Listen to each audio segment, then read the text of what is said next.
Mari kita lihat Alkitab kita sama-sama, Bapak Ibu Saudara-saudari, dalam kitab Kejadian pasal 17. Kita mau lihat, Saudara, ya. Ayat yang pertama, ya, Saudara, dikatakan di judul Alkitab kita, sunat sebagai tanda perjanjian Allah dengan Abraham. Kita mau melihat hari ini tentang makna daripada sunat, Saudara, dalam perjanjian lama dan juga perjanjian baru. Ya, ternyata kalau kita betul-betul memahami ini, Saudara, kalau hidup kita itu disunat oleh Tuhan, ya, apa arti kata sunat? Nanti kita mau lihat sama-sama supaya apa? Supaya nanti ke depan, ya, setelah kita mengalami sunat rohani itu, Saudara, ya, sunat hati itu, maka hidup kita ada di dalam sebuah fase yang baru. Amin, Saudara. Ya, kita perlu mengalami itu. Sunat dalam perjanjian lama memang secara fisik itu adalah hukum bagi orang-orang Israel, ya, bagi orang-orang Yahudi, mereka disunat, dan kemudian agama-agama yang lain setelahnya copy paste, Saudara. Ya, ketika kemudian Islam muncul dan mereka meng-copy paste budaya-budaya itu, salah satunya sunat. Ya, tetapi hari ini bukan lagi sunat secara fisik. Sunat fisik itu boleh-boleh saja untuk kesehatan, bukan karena masalah apa-apa. Ya, mau sunat boleh, mau tidak pun boleh bagi yang anak-anak laki-laki, Saudara. Hari ini bahkan sudah dari awal, dari bayi sekarang sudah mulai sunat, Saudara. Ya kan? Sekarang loh anak-anak bayi laki-laki itu begitu lahir sudah langsung disunat oleh. Ya, kenapa? Supaya sekalian katanya, ya, sakitnya sekalian. Ya, itu pun juga baik untuk kesehatan, dan memang betul, Saudara. Ya, itu memang betul seperti itu. Dan sekalipun itu secara fisik itu ada manfaatnya, begitu loh, ya. Itu sekalipun itu secara fisik. Kenapa itu diturunkan budaya untuk sunat ini, Saudara? Karena Tuhan punya maksud bukan hanya secara fisik saja, tapi ada sesuatu yang lebih lagi yang Tuhan mau kerjakan di dalam umatnya untuk setiap kita dari waktu ke waktu. Kita perlu mengalami sunat hati, sunat rohani itu dari waktu ke waktu. Kalau sunat fisik itu sekali saja, ya, anak kecil sudah selesai, Saudara. Tapi ada perlambangan di sana. Saya percaya bahwa apa yang fisik itu, Saudara, itu melambangkan apa yang spiritual, apa yang rohani. Ya, ketika seorang anak laki-laki, ya, anak kecil itu disunat, Saudara, dia akan dikerat kulit katannya, ya, mengalami keluar darah, itu adalah sebuah perlambangan rohani, Saudara. Bahwa di dalam hidup kita itu ada banyak sekali kerat, ya, ada banyak sekali, ya, kulit-kulit khatan, ya, yang itu adalah diumpamakan atau diperlambangkan sebagai hal yang berdosa, hal yang tidak berkenan, hal yang kotor di mata Tuhan. Ya, itu harus dikerat, itu harus dipotong. Supaya apa, Saudara? Supaya nantinya di saat yang kemudian, ya, hati kita ketika itu disunat, maka nasib kita itu juga boleh berubah. Ya, ada sesuatu yang baik yang boleh terjadi di dalam kehidupan kita setelah kita mengalami yang namanya sunat rohani itu, Saudara. Ya. Nah, kalau kita lihat dalam Kejadian pasal 17, ketika perintah ini turun dan kemudian Abraham melakukannya yang pertama kali, ya, nanti kemudian diikuti lagi oleh Yosua. Yosua juga kemudian melakukan hukum ini sebagai sebuah perlambangan bagi kita yang hidup di zaman perjanjian baru ini. Ketika Abraham berumur 99 tahun, Tuhan menampakkan diri kepada Abram dan berfirman kepadanya, "Akulah Allah yang Maha Kuasa, hiduplah di hadapanku dengan tidak bercela. Aku akan mengadakan perjanjian antara aku dan engkau, aku akan membuat engkau sangat banyak." Lalu sujudlah Abram dan Allah berfirman kepadanya, "Dari pihakku, inilah perjanjianku dengan engkau akan jadi bapa sejumlah besar bangsa. Namamu bukan lagi Abram, melainkan Abraham, karena engkau telah kutetapkan menjadi bapa sejumlah besar bangsa. Aku akan membuat engkau beranak cucu sangat banyak, membuat engkau menjadi bangsa-bangsa, serta dari mula raja-raja berasal. Aku akan menetapkan perjanjian antara aku dan engkau serta keturunanmu. Turun-temurun menjadi perjanjian yang kekal, supaya aku menjadi Allahmu dan Allah keturunanmu. Kepadamu dan kepada keturunanmu akan kuberikan seluruh tanah Kanaan, negeri yang kau diami ini sebagai pendatang menjadi milikmu untuk selama-lamanya dan aku akan menjadi Allah mereka. Ada sebuah perjanjian, ini disebut sebagai Abrahamic Covenant, perjanjian antara Allah dengan Abraham. Ini tentang tanah, saudara, ya, tentang land atau tentang tanah. Allah berfirman lagi kepada Abraham, dari pihakmu, nah ini ada dua sisi kan, ada dua, kalau dalam perjanjian ini saudara ada dua sisi, ini namanya perjanjian bersyarat. Ya, perjanjian itu ada yang tidak bersyarat, ada yang bersyarat. Yang tidak bersyarat apa? Kasih Tuhan tidak bersyarat. Tapi berkat itu bersyarat ternyata. Maka dari itu kita nggak bisa sembarangan hidup, bergelimang di dalam dosa, jatuh terus, jatuh bangun terus, lalu masih terus ingin berharap berkat Tuhan. Tidak bisa saudara. Kenapa? Karena ini adalah perjanjian bersyarat. Ada perjanjian tidak bersyarat yang manusia tidak akan pernah bisa genapi. Oleh karena itu Tuhan yang lakukan. Karena itu perjanjian tidak bersyarat. Kasih Tuhan, keselamatan itu tidak bersyarat. Karena itu Tuhan yang lakukan untuk manusia. Amin saudara. Manusia tidak bisa untuk mencapai keselamatannya sendiri. Itu datang dari inisiatif Allah. Datang dari perjanjian unconditional covenant, ya, perjanjian Allah yang tidak bersyarat. Tetapi ini bersyarat, yang ini bersyarat. Dari pihakku seperti ini, dari pihakmu harus seperti ini. Itu namanya ada dua yang harus saling berkaitan, resiprokal. Berkaitan satu dengan yang lainnya. Bersyarat, dan kalau kemudian salah satu pihak tidak melakukannya, maka akibat dari perjanjian itu tidak akan terjadi. Gitu loh namanya bersyarat. Ya Bapak Ibu, Tuhan tadi ngomong apa? Dari pihakku Abraham, kalau Bapak Ibu buat perjanjian, di notaris namanya agreement, betul ya? Tapi kalau covenant lebih daripada agreement. Ikatan dari covenant itu lebih daripada ikatan dari agreement. Kalau agreement, Bapak Ibu buat perjanjian di notaris, ya kan? Selalu masih ada yang namanya force majeure, betul nggak? Ya kan? Oh kalau terjadi force majeure ya ini batal, ya kan saudara ya? Ya masih ada faktor-faktor yang lain yang masih bisa dipertimbangkan. Kalau covenant nggak seperti itu saudara. Kalau covenant itu bukan abu-abu. Kalau covenant itu hitam putih. Itu namanya covenant. Sehingga kemudian kata perjanjian, berith, ya di dalam Alkitab kita itu tidak diterjemahkan sebagai agreement tetapi covenant. Kalau agreement itu abu-abu, kalau covenant itu jelas hitam putih, dari pihakku seperti ini, Abraham dari pihakmu seperti ini. Jelas, clear, tidak perlu ada yang dipertanyakan lagi. Aku akan mengubah namamu dari pihakku, aku akan mengubah namamu dari Abram menjadi Abraham, ya dari yang namanya cuma bapak, saudara kemudian jadi bapak banyak bangsa.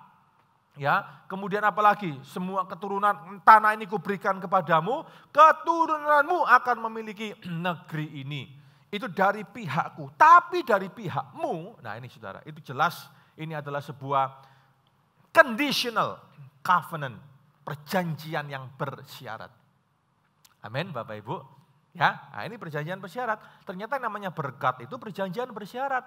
Banyak orang salah kira, ya kan? Mengira bahwa berkat itu bisa diminta, bisa didoakan kapan saja. No way.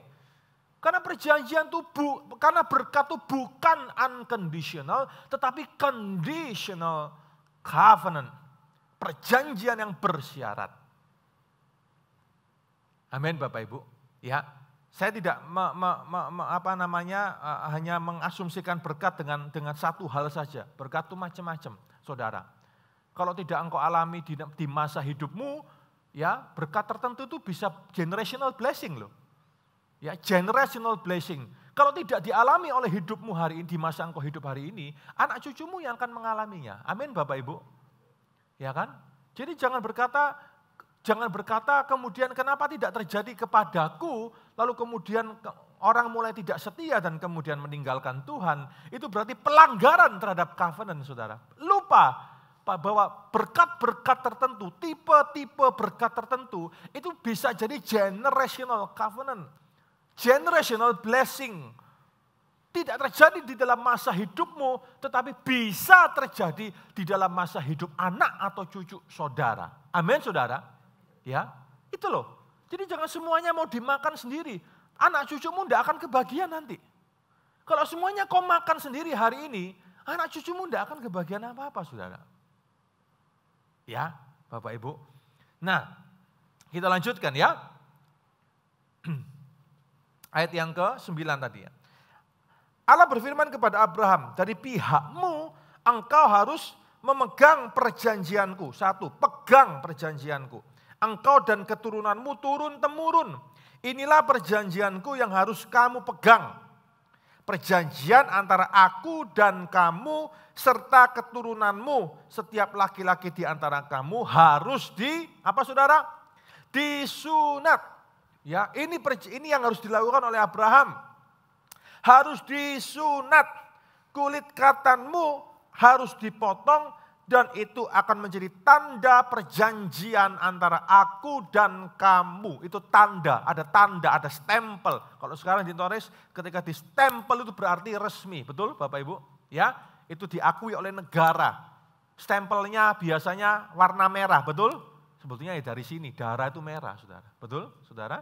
Ya, sekalipun keturunan darah biru tetap merah darahnya. Ya kan nggak ada darah biru, ya kan darahnya tetap merah.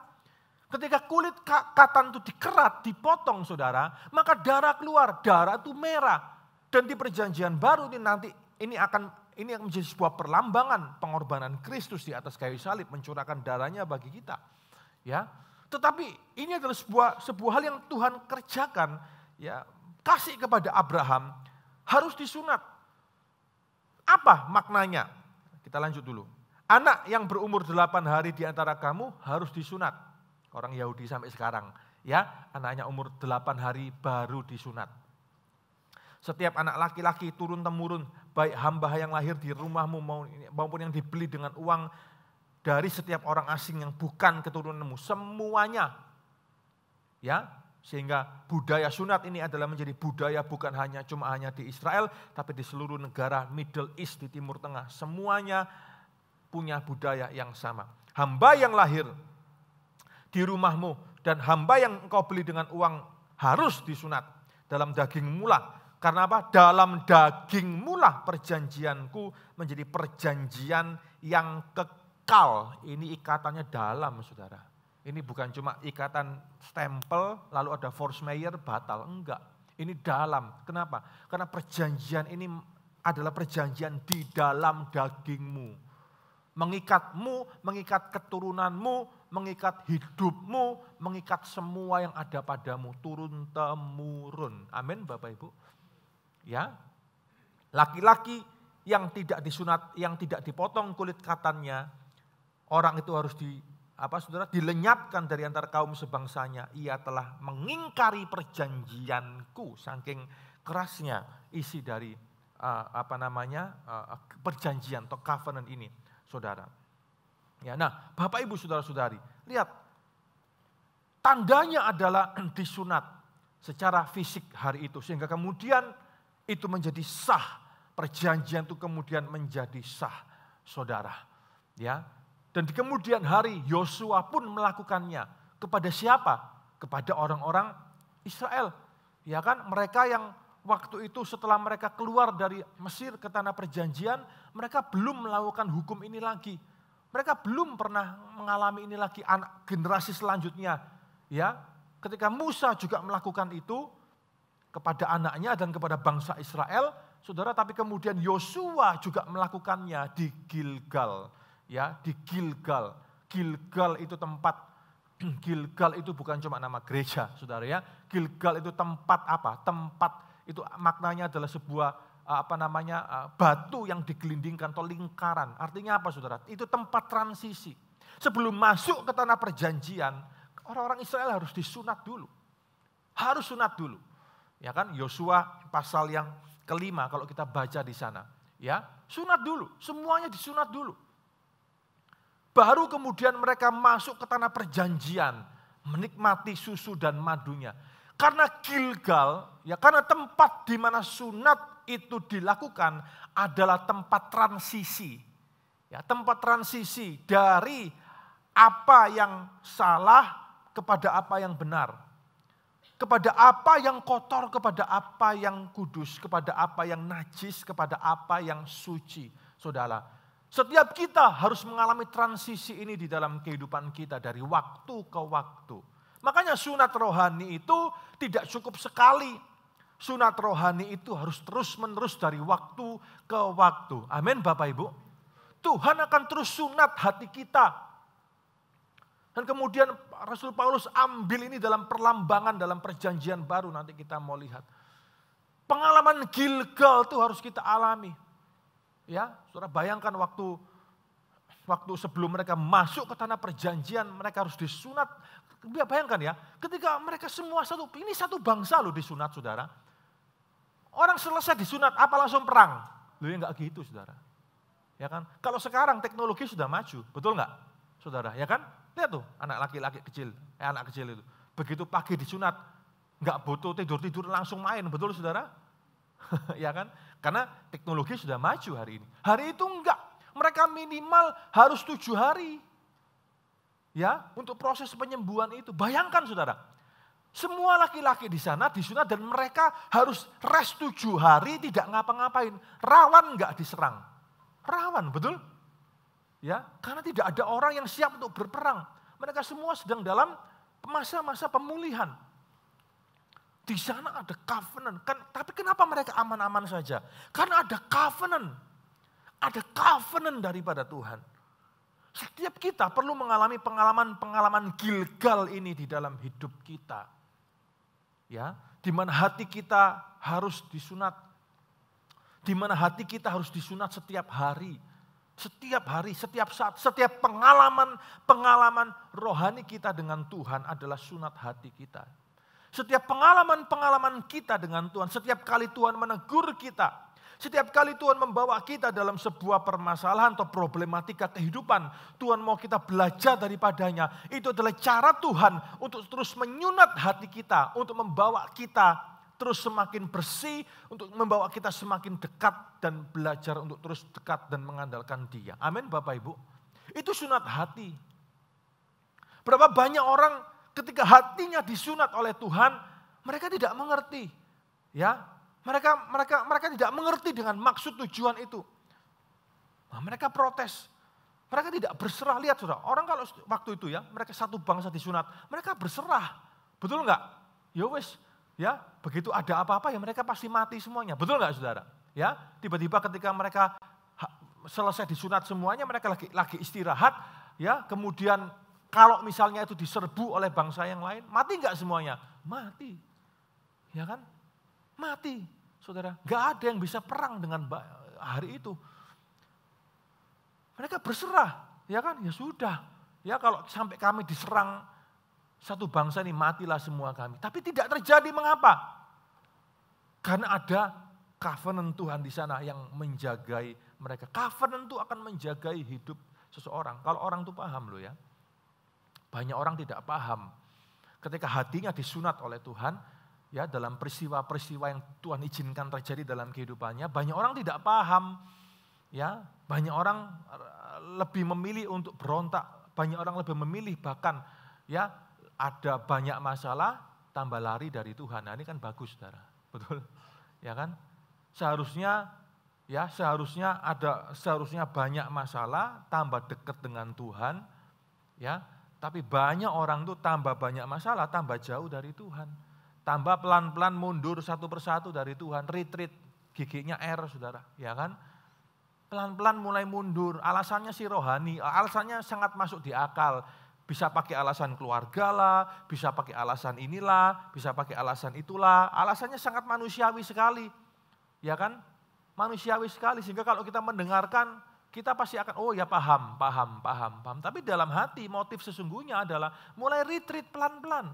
Mulai mundur satu langkah demi satu langkah. Giginya mulai disetel ke R Saudara. Ya kan? Mulai reverse. Bapak Ibu Saudara-saudari, orang kalau tambah banyak masalah harusnya tambah dekat dengan Tuhan. Itu kalau mengerti maknanya sunat hati. Tapi banyak orang tidak mengerti ketika hatinya mulai disunat oleh Tuhan dalam berbagai macam hal yang terjadi dalam kehidupannya. Responnya tambah reverse. Ya, tambah reverse. Lihat, sebelum masuk ke tanah perjanjian, hati harus dibersihkan, hatimu harus disunat oleh Tuhan. Pengalaman Gilgal, ya, pengalaman-pengalaman itu harus terjadi di dalam kehidupan kita, saudara. Kenapa? Karena Tuhan mau melakukan sesuatu yang baru. Tuhan mau memberikan sesuatu yang baru. Dan anggur baru itu harus ditaruh di kirbat yang baru. Tidak bisa di kirbat yang lama, di tempat yang lama. Nanti bocor kirbatnya, hancur. Harus ditaruh di tempat yang baru. Bapak, Ibu, saudara-saudari. Ya, tidak bisa di tempat yang lama. Robek itu kirbat. Dan bagaimana cara Tuhan untuk melakukannya adalah dengan ini. Dengan membuat Abraham dan orang Israel, mereka harus disunat. Mereka harus berdiam diri dulu, mereka harus menyerah, mereka harus mengalami masa-masa pemulihan yang tidak enak itu, masa-masa kesakitan itu terlebih dahulu. Saudara, baru kemudian setelah mereka sembuh, perjanjian itu berlaku kepada Abraham dan keturunannya. Ya, saudara, kita mungkin mengalami masa-masa yang tidak enak, masa-masa yang sukar, masa-masa yang sakit, tapi itulah bagian dari sunat hati, sunat hidup yang Tuhan kerjakan dalam hidup kita, supaya nanti ketika kita sembuh daripada itu semuanya, maka kita mengecap susu dan madunya tanah perjanjian itu. Amin, Bapak Ibu. Ya, banyak orang pengen langsung cepat kepada susu dan madunya tanah perjanjian itu. Saudara, tidak bisa. Kenapa? Ini conditional covenant. Ini perjanjian yang bersyarat. Bersyarat. Ini bukan perjanjian yang tidak bersyarat. Ini ada syaratnya. Ini conditional covenant. Dan kita harus lulus dalam menjalani semuanya itu. Ya, kita harus lulus dalam menjalani semuanya itu. Nabi-nabi pun berkata demikian dari waktu ke waktu. Coba kita lihat ya. Ayat-ayat ini ya, Yeremia pasal 4, coba kita lihat sama-sama. Yeremia pasal 4, ayat yang keempat. Yeremia pasal 4 ayat yang keempat, saudara. Dikatakan apa di sana? Jelas di sana. Nabi Yeremia berkata kepada orang-orang Israel yang hari itu ditawan, ya, diserbu dan ditawan oleh Babel. Yeremia berseru seperti ini, sunatlah hatimu bagi Tuhan dan singkirkanlah kulit katannya. Hai orang Yehuda dan penduduk Yerusalem, supaya jangan murkaku menyambar seperti api dan menyala tak terpadamkan karena perbuatan-perbuatanmu yang jahat. Ini seruan pertobatan. Ya. Ini seruan kepada penduduk Yerusalem hari itu, saudara. Mereka itu loh sudah ngerti bahwa mereka itu mau diserbu sebentar lagi, ya. Sebentar lagi mereka itu mau ditawan. Mereka dapat ancaman, ya. Tapi mereka terus tidak bertobat dari jalannya. Mereka terus bergelimang di dalam dosa. Dan Nabi Yeremia ini berseru kepada mereka, sunatkan hatimu, buang kerat kulit katan hatimu. Dan seruan Nabi Yeremia ini tidak didengarkan oleh orang-orang Israel hari itu. Sehingga mereka pun akhirnya ditawan oleh Tuhan. Saudara, Bapak Ibu Saudara-saudari, berapa banyak orang yang mungkin sudah berseru kepadamu hari ini. Lewat khotbah minggu, lewat khotbah yang kau dengar di mana-mana, lewat pengajaran yang kau dengar di mana, lewat nasihat yang kau dengar dari mimpin saudara, dari teman, rekan saudara di kelompok sel dan di CG dan sebagainya. Saudara, kerat kulit katan hati kita. Ya, karena ada sesuatu, karena berkat itu conditional covenant. Ada sesuatu yang begitu spesifik sebelum Tuhan kerjakan itu, sebelum Tuhan berikan itu, sebelum Tuhan akan percayakan itu, engkau harus mengalami Gilgal dulu. Tidak bisa. Kalau itu diberikan kepadamu tanpa engkau mengalami pengalaman Gilgal, itu akan robek. Itu bukan jadi berkat nantinya, itu malah akan merobekmu. Ya, justru tidak akan memberikan faedah dalam hidupmu. Dan itu spesifik, saudara. Ya, itu hal yang sangat spesifik, apapun itu bentuknya. Ya, apapun itu bentuknya. Coba kita lihat lagi, saudara, Yosua pasal yang ke-5. Pengalaman Yosua pasal yang ke-5 ayat yang ke-9. Sama-sama kita buka, saudara. Ya, kitab Yosua pasal yang ke-5 ayat yang ke-9. Yosua 5 ayat yang ke-9 dikatakan demikian.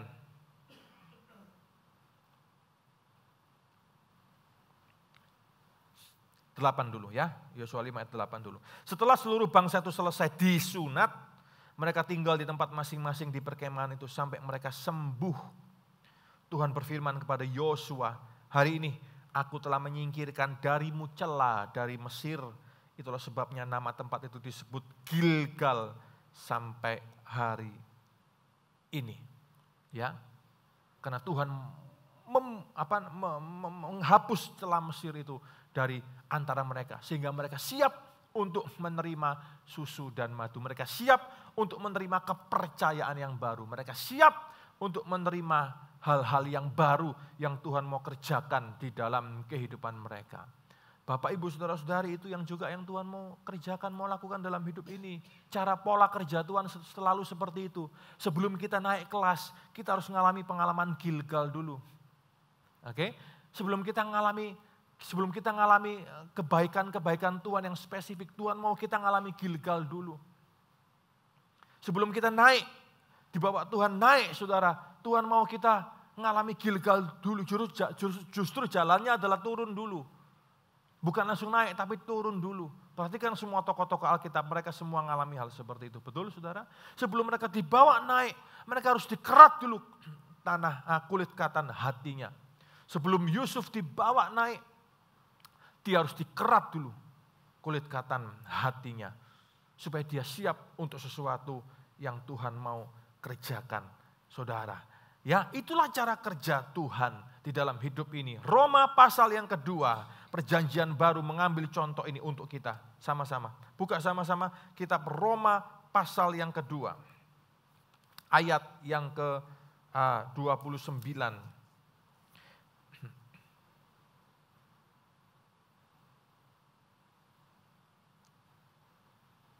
Sorry.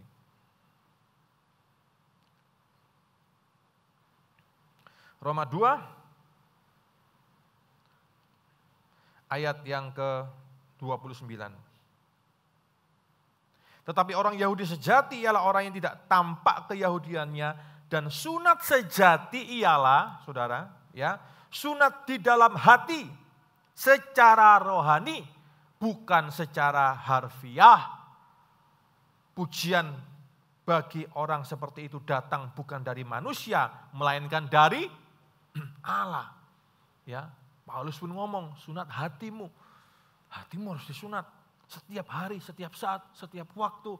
Kita harus membuka hati kita supaya Tuhan terus membersihkan kita, menyucikan kita, menyunat hati kita, membenarkan prinsip kita, membenarkan cara berpikir kita, pola berpikir kita, paradigma kita. Persepsi-persepsi kita harus diubahkan terus oleh firman Tuhan. Karena firman Tuhan itu pedang bermata dua. Dan pedang ini siap untuk menyunat kita setiap saat. Menyunat hati kita setiap saat, saudara. Oleh karena itu hari ini jangan keraskan hatimu. Buka hatimu lebar-lebar untuk firman Tuhan. Buka hatimu lebar-lebar ketika kau membaca firman Tuhan. Buka hatimu lebar-lebar ketika Tuhan mengizinkan engkau diproses, dibentuk olehnya. Buka hatimu lebar-lebar. Jangan mulutnya yang dibuka lebar-lebar. Ngomelnya. Saudara, hatinya yang dibuka lebar-lebar. Ya enggak apa-apa sih, namanya manusia. Ya, tapi hatimu harus lebih lebar dari mulutmu. Amin, saudara. Ya, buka hatimu lebih lebar. Lebih lebar lagi.